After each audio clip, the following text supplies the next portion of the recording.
सुप्रभात बच्चों। आज मैं अपने इस वीडियो में कबीरदास द्वारा रचित साखी के संदर्भ में अपने विचार प्रस्तुत करने जा रहा हूं। बच्चों, तुम जानते हो कि कबीर संत कवि थे। कबीर खास तौर से भक्तिकालीन युग के कवि माने जाते हैं और उन्होंने भक्ति काल में निर्गुण भक्ति की उपासना की है। यहाँ रचित साखी शीर्षक के अंतर्गत उन्होंने गुरु शिष्य परंपरा पर बल दिया है। यानी उनका मानना है कि वाकई ज्ञान की प्राप्ति गुरु के द्वारा ही हो सकती है।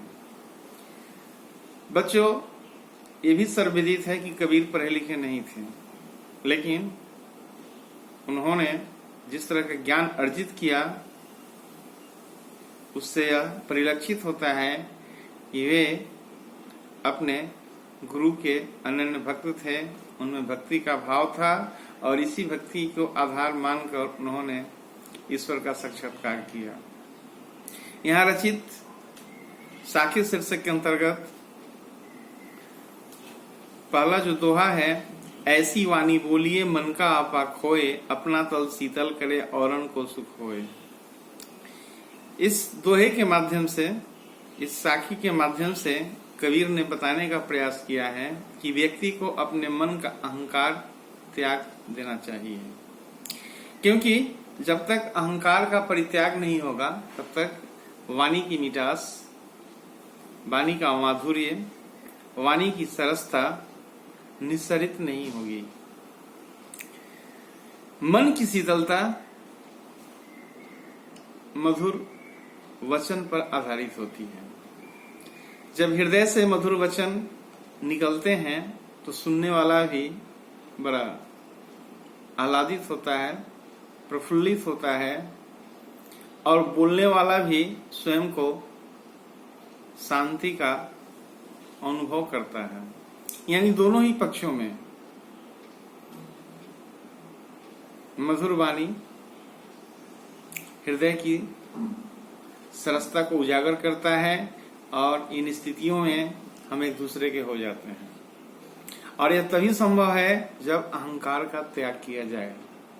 बच्चों, यह अहंकार अज्ञानता का परिचायक है। इसलिए वाणी की कोमलता, वाणी में प्रेम और विनय बनी रहे। हमें इस बात का ध्यान रखना है कि हमारी वाणी में अहंकार न हो, क्योंकि जब तक अहंकार होगा तब तक हमारे हृदय में ईर्ष्या द्वेष के भाव रहेंगे, जली कटी भावनाएं पैदा होगी और हम दूसरों को शीतलता प्रदान नहीं कर सकते। बेहतर है कि अहंकार का परित्याग किया जाए और अपनी मधुर वाणी द्वारा प्रसन्नता, सुख और शांति का एहसास कराया जाए। वैसे जो दूसरा दोहा है, कस्तूरी कुंडल बसे मृग ढूंढे बन माही, ऐसे घटी घटी राम है दुनिया देखे नाही। मृग का उदाहरण देकर कवि ने बताने का प्रयास किया है कि कस्तूरी मृग की नाभि में एक सुगंधित पदार्थ है, द्रव पदार्थ है, लेकिन मृग को इस बात की जानकारी नहीं होती कि यह कस्तूरी नामक सुगंधित पदार्थ उसकी नाभि में मौजूद है। वह इस सुगंधित पदार्थ की खोज में वन में इधर उधर यत्र तत्र भ्रमण करता है ताकि कहीं से मिल जाए। ठीक यहाँ कवि ने इस कुंडली का प्रयोग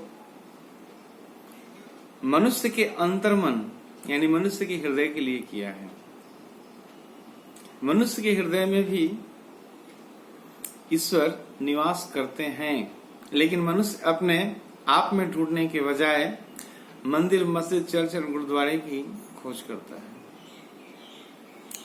रहीमदास ने भी कहा है कि बुरा जो देखन मैं चला, बुरा न मिलिया कोई, जो दिल खोजा अपना मुझसा बुरा न कोई। यानी किसी और में कमियां ढूंढने के बजाय हमें अपने हृदय की कमियों को दूर करने की आवश्यकता है। तभी हम एक सशक्त समाज की नींव डाल सकते हैं।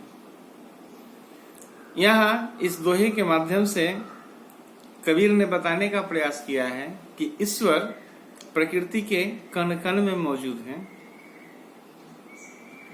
भीतर बाहर सर्वत्र निवास करते हैं, लेकिन दुनिया इस बात से अनजान है।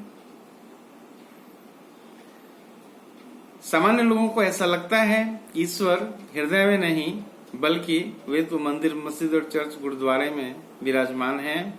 इसलिए लोग औपचारिकतावश वहां जरूर जाते हैं, अपने आप को पहचानने की कोशिश नहीं करते।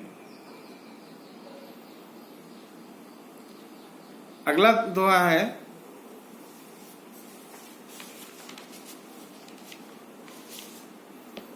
जब मैं था तब हरि नहीं, अब हरि है मैं नाही, सब अधियारा मिट गया जब दीपक देखा माही। यहाँ मैं का अभिप्राय अंधकार से है, अज्ञानता से है।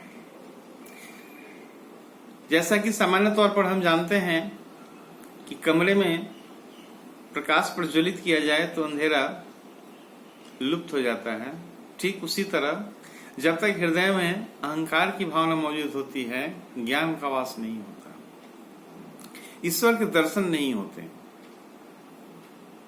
ज्योति स्वरूप दीपक जो मन को प्रज्वलित करता है वो ज्योतिर्मय नहीं हो पाता। बेहतर है कि ईश्वर को पाने के लिए, उनका साक्षात्कार पाने के लिए हमें अपने हृदय के अहंकार को दूर कर देना चाहिए। यानी जब तक अहंकार दूर नहीं होगा तब तक हम स्वयं को ईश्वर के नजदीक नहीं ला पाएंगे। स्वयं और ईश्वर के बीच में अहम वृत्तियां ही एक ऐसी दीवार बनकर खड़ी हैं जहां हम प्रभु का साक्षात्कार नहीं कर पाते। इसलिए बेहतर है कि परमात्मा को पाने के लिए मन के विकारों को दूर किया जाए, अज्ञानता को दूर किया जाए, तभी हमारा मन उद्दीप्त होगा, प्रदीप्त होगा और सच्चे ज्ञान की प्राप्ति होगी, आध्यात्मिक प्रकाश जागृत हो पाएगा। धन्यवाद।